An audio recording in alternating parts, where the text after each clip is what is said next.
Augusto, um milionário conhecido tanto por sua fortuna quanto por seu coração generoso, dirigia seu carro de luxo pelas ruas movimentadas da cidade. No semáforo, um homem em situação de rua bateu levemente em sua janela, a mão estendida em um pedido silencioso. Sem hesitar, Augusto baixou o vidro e entregou uma nota de R$ 100. O rosto do homem se iluminou. "Obrigado, senhor. Agora posso comprar leite para meu filho."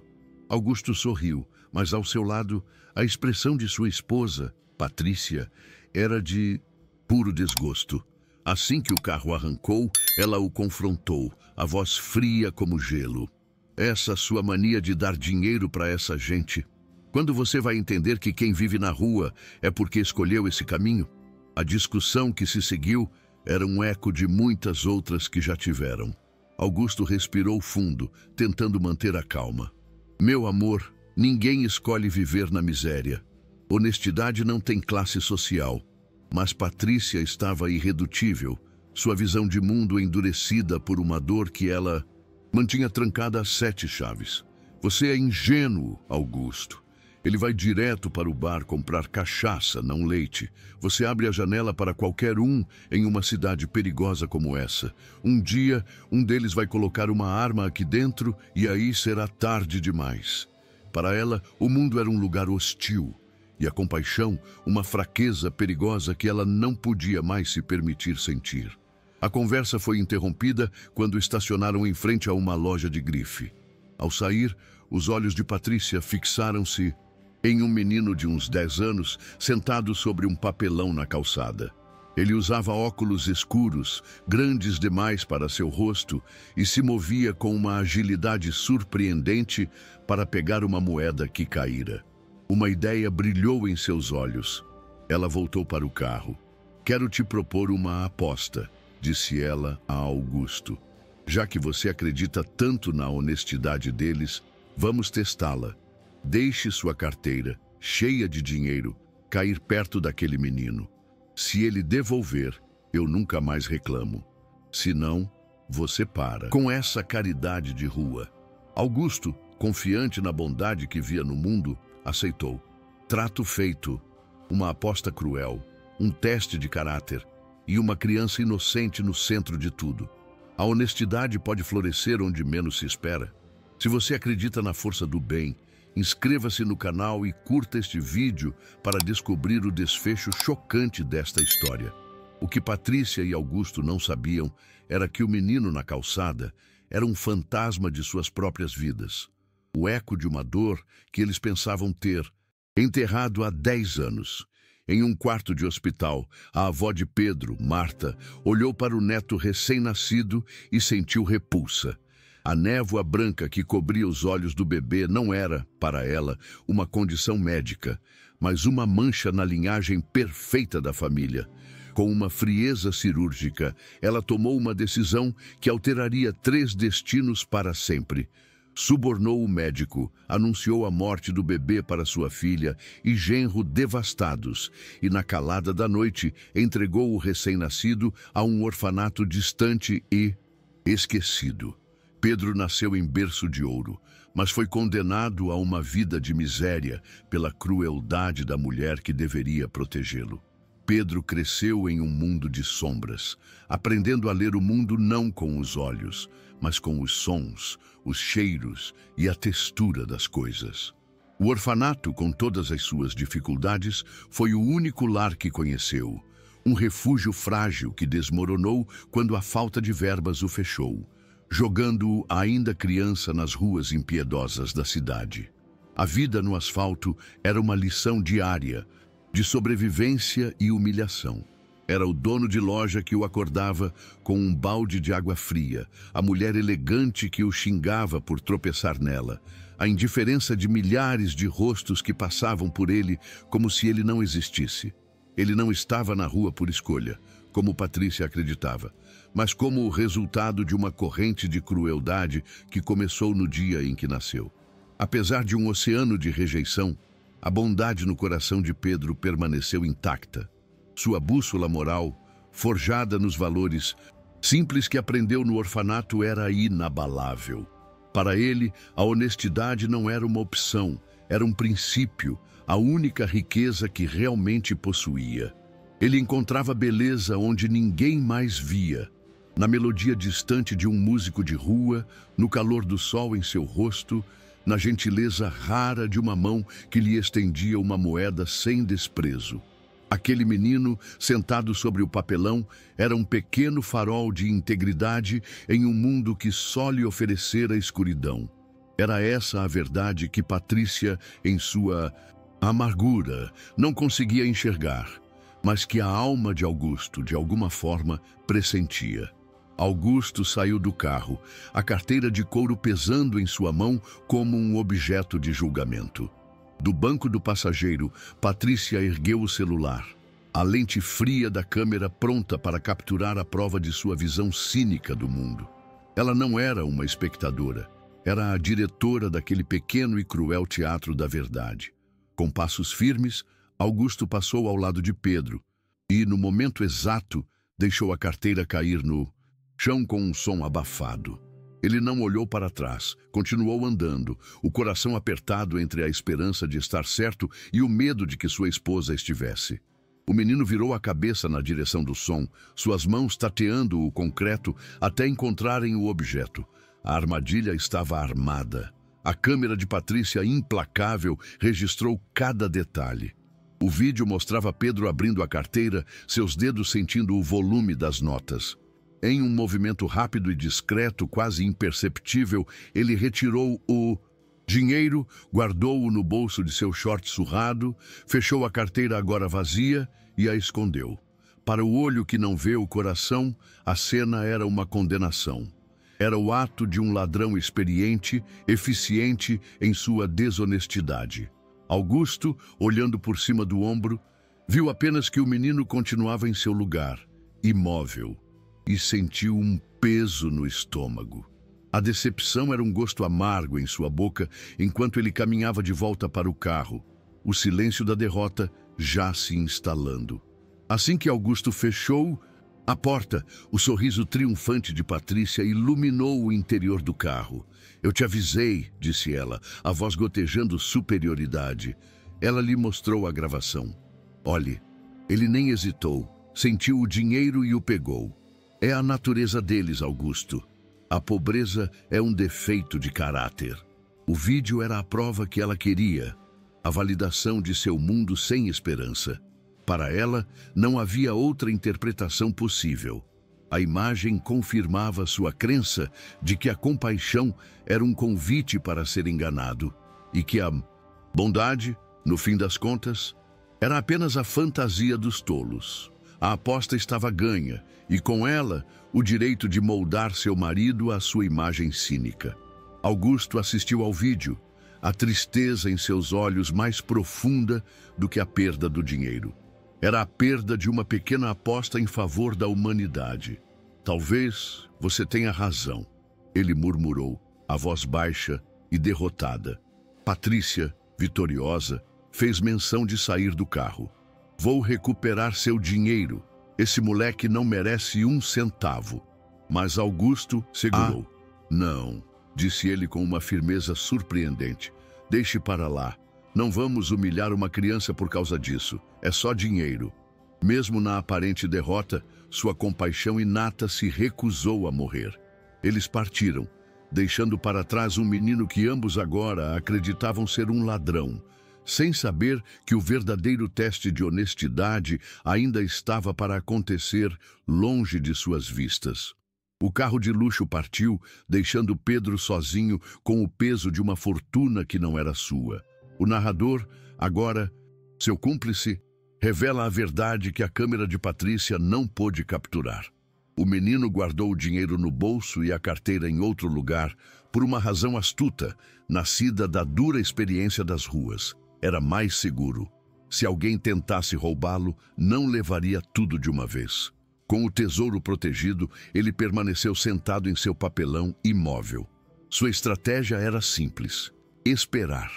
O dono vai voltar para procurar, ele pensava, o coração infantil cheio de uma responsabilidade adulta. Ele aguçou os ouvidos tentando filtrar os sons da cidade em busca de uma voz aflita, de alguém refazendo seus passos. Mas as horas passaram e a calçada movimentada não trouxe ninguém. Conforme a tarde caía, a fome, sua companheira constante, começou a gritar mais alto. O cheiro de comida vindo dos restaurantes próximos era uma tortura, e o maço de dinheiro em seu bolso parecia queimar. A tentação era uma voz traiçoeira em sua mente, sussurrando o quão fácil seria. Um prato quente, uma noite em um lugar seguro, sapatos novos. Ninguém jamais saberia. Ele, que nunca teve nada, merecia aquilo. Mas, no tribunal de sua consciência, outra voz, mais forte e mais clara, se ergueu. Era a voz de sua própria integridade. Esse dinheiro não é meu. A pessoa que o perdeu deve estar precisando muito dele. E eu não sou um ladrão. A decisão para ele era simples, embora dolorosa. Com o estômago roncando, ele juntou as poucas moedas que havia ganhado naquele dia e se aproximou de um vendedor de frutas. Comprou uma banana machucada e uma maçã amassada, recebendo em troca um olhar de desprezo. Em um beco escondido, ele comeu sua humilde refeição, que para ele tinha o gosto da vitória de seu caráter. Saciada a fome mais urgente, ele pegou a carteira novamente, seus dedos ágeis e sensíveis, explorando cada compartimento em busca de uma pista. E então ele sentiu um papel diferente, mais grosso e retangular. Um cartão de visitas. Ele não podia lê-lo, mas sabia o que significava. Era uma chave, um mapa. Uma nova onda de determinação o invadiu. Ele não estava mais apenas esperando. Agora, ele tinha uma missão. Com o cartão em mãos, Pedro sabia que precisava de ajuda. Vencendo o medo de uma nova rejeição, ele retornou ao posto de frutas, onde o vendedor arrumava sua mercadoria para ir embora. "Senhor, desculpe o incômodo mais uma vez", disse o menino, a voz baixa e respeitosa. "O senhor poderia ler para mim o que está escrito neste papel?" O homem pegou o cartão com um resmungo, mas sua expressão de impaciência se transformou em curiosidade ao ver a elegância do material. Sob a luz fraca de um poste, ele ajustou os óculos e começou a decifrar as letras douradas. Aquele simples pedido de ajuda era um ato de coragem imenso, uma aposta na bondade residual de um mundo que raramente lhe mostrava essa face. "Escritório de Advocacia Augusto Almeida", leu o vendedor surpreso. "Rua das Flores, número 72, Centro." Ele olhou para o menino. "Rapaz, este é um dos escritórios mais poderosos da cidade." Pedro não sabia. Mas o nome no cartão era o mesmo do homem que horas antes o havia usado como peão em um jogo cruel. A informação, no entanto, acendeu uma luz de esperança em seu coração. Ele agradeceu ao vendedor e partiu, repetindo o endereço em sua mente como um mantra sagrado. Ele agora tinha um destino, uma missão. A semente da virada estava plantada. O caminho para devolver o que não era seu o estava levando, ironicamente, de volta à origem de sua provação. Enquanto Pedro dormia, ao relento, abraçado à sua missão, a ceia era servida na luxuosa mansão de Augusto e Patrícia. A mãe de Patrícia, Marta, uma matriarca de olhar frio e postura impecável, notou a tensão no ar. "O que houve? Parece desanimado, Augusto", ela perguntou. Antes que ele pudesse responder, Patrícia interveio com um sorriso vitorioso. "Não foi nada, mamãe. Apenas uma aposta que o Augusto, com sua ingenuidade, acabou de perder." Com um prazer mal disfarçado, ela narrou o episódio da carteira, pintando o resultado como a prova definitiva da desonestidade inerente aos pobres. Uma lição que seu marido precisava aprender de uma vez por todas. A reação de Marta foi a semente que revelou a verdadeira natureza do mal naquela família. Ela não apenas concordou com a filha, ela amplificou o preconceito com uma convicção gélida. "Já era hora de você perceber a verdade, Augusto", disse ela, a voz cortante. "Essa gente não vale nada. São todos um peso para a sociedade." Havia em suas palavras um veneno que ia além do simples classismo. Era uma repulsa profunda, quase pessoal. Ela falou sobre como a família havia ascendido à elite e sobre a necessidade de se manterem puros, distantes da sujeira do mundo lá fora. Um calafrio percorreu a espinha de Augusto. Aquele não era apenas o discurso de uma mulher arrogante, era o eco de algo muito mais sombrio. A honestidade de um menino está prestes a colidir com o preconceito de uma família. Mas um mal ainda maior se esconde nas sombras. Se você já sentiu que estava lutando contra forças que não compreendia, comente sua história e inscreva-se no canal para ver a verdade ser revelada. Na manhã seguinte, Pedro iniciou sua peregrinação. Para uma criança cega e sozinha, atravessar a cidade era uma jornada épica. Cada calçada era um labirinto, cada semáforo um enigma sonoro, cada multidão um oceano perigoso. Ignorado pela maioria, tratado com hostilidade por outros, ele persistiu, guiado apenas pelo endereço memorizado e por uma bússola moral inabalável. O dinheiro em seu bolso não era uma tentação, mas um fardo de responsabilidade que ele carregava com honra.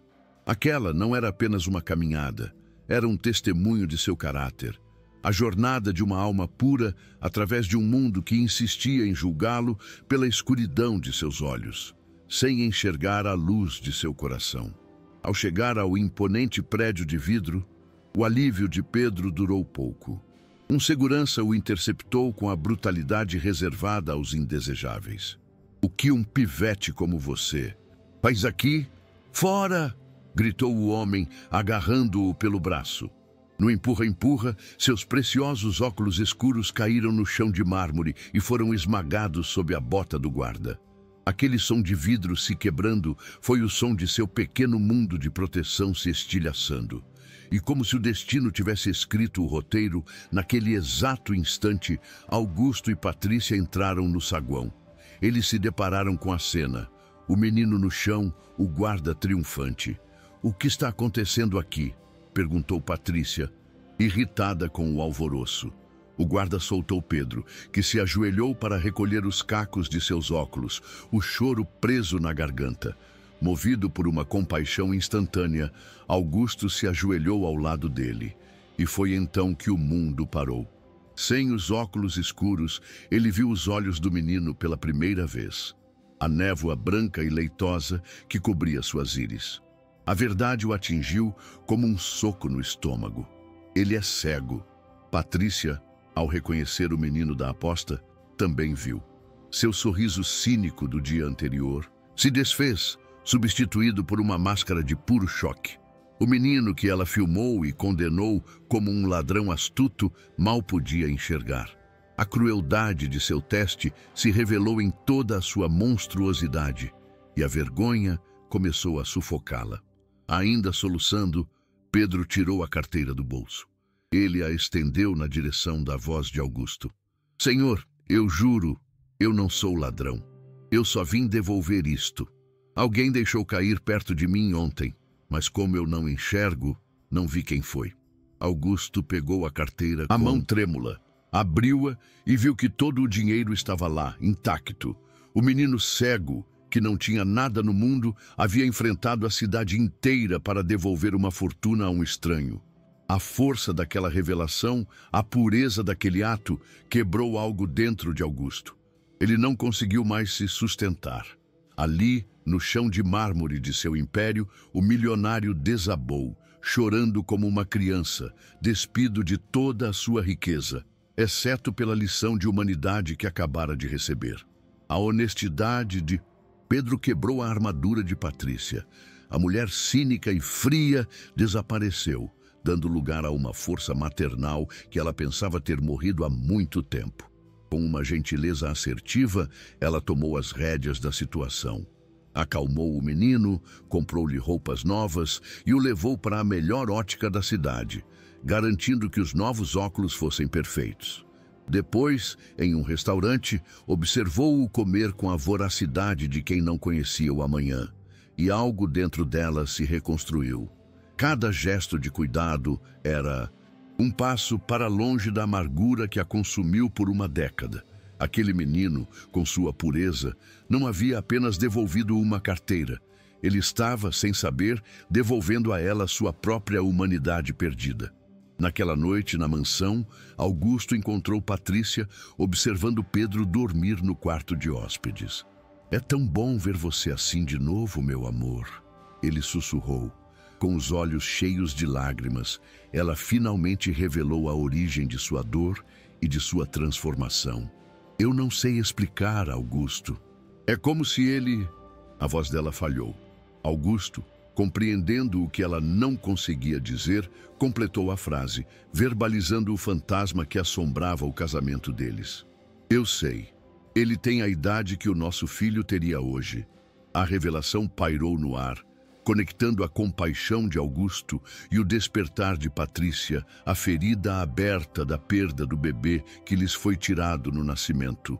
Uma tragédia que moldou quem eles se tornaram. Movidos por essa conexão inexplicável, eles o levaram ao melhor oftalmologista do país. O diagnóstico foi de catarata congênita, mas veio acompanhado de uma palavra que Pedro nunca ousou sonhar: esperança. "Existe uma cirurgia", explicou o médico.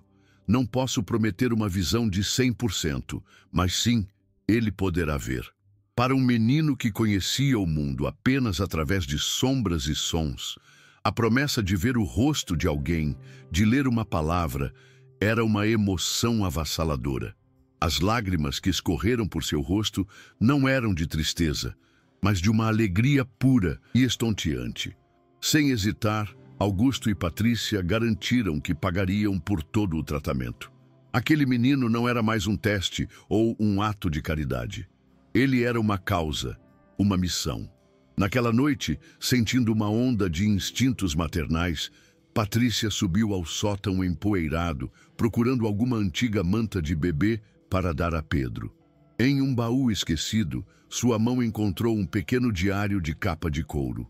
Era o diário de sua mãe, Marta. A curiosidade a levou a abri-lo nas páginas de 10 anos atrás, na época do nascimento de seu filho. O que começou como uma leitura nostálgica, rapidamente se transformou em um pesadelo.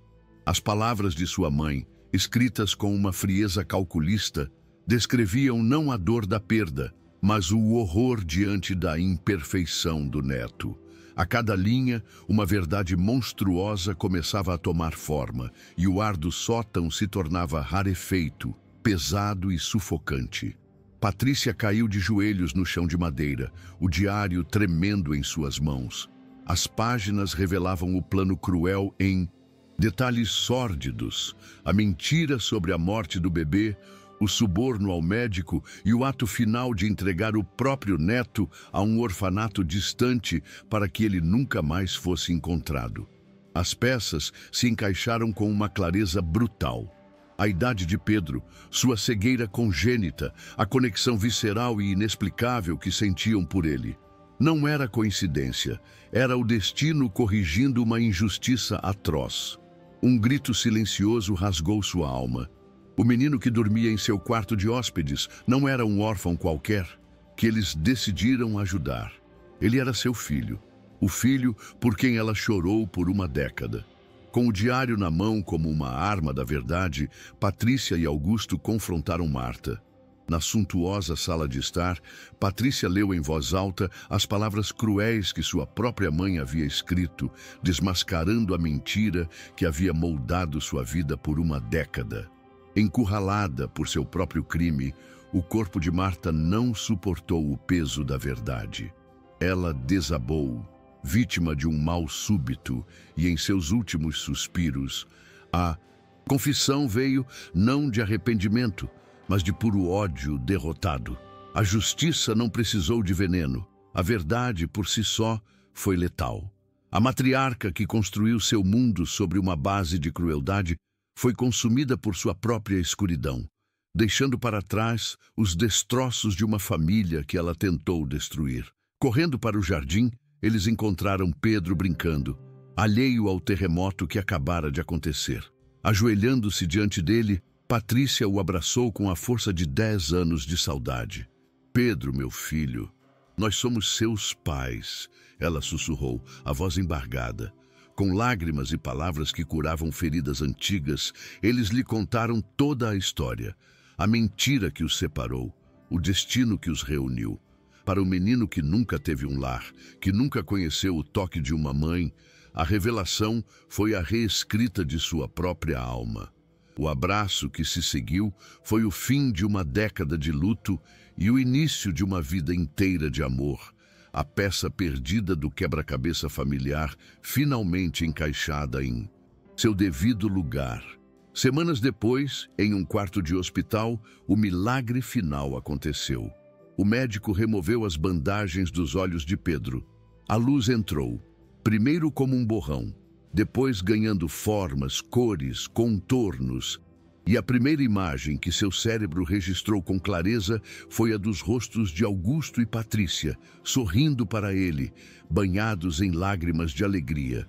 "Eu estou vendo", ele sussurrou, maravilhado. "Vocês são lindos." Naquele momento, ele não ganhou apenas a visão física, mas de um futuro que ele nunca soube que poderia ter. E para seus pais, ver o filho que pensavam estar morto, vê-los pela primeira vez, foi a cura definitiva, o fechamento de um ciclo de dor e o nascimento de uma felicidade pura. A jornada que começou com uma aposta cínica para provar a desonestidade dos pobres, terminou com a descoberta de que o maior tesouro, um filho perdido, foi encontrado através do mais puro ato de integridade. Patrícia, transformada pela experiência, usou sua fortuna para criar uma fundação que ajuda crianças de rua e de orfanatos, garantindo que nenhuma outra vida seja considerada imperfeita ou descartável. A família, antes quebrada pela dor, agora estava completa, forjada na verdade e no perdão, pois a verdadeira visão não é a capacidade de enxergar o mundo com os olhos, mas a de reconhecer o valor de um coração com a alma. Uma história de reencontro que prova que a honestidade pode mudar destinos. Se o seu coração foi tocado pela jornada de Pedro e inscreva-se, curta e comente de onde você nos assiste.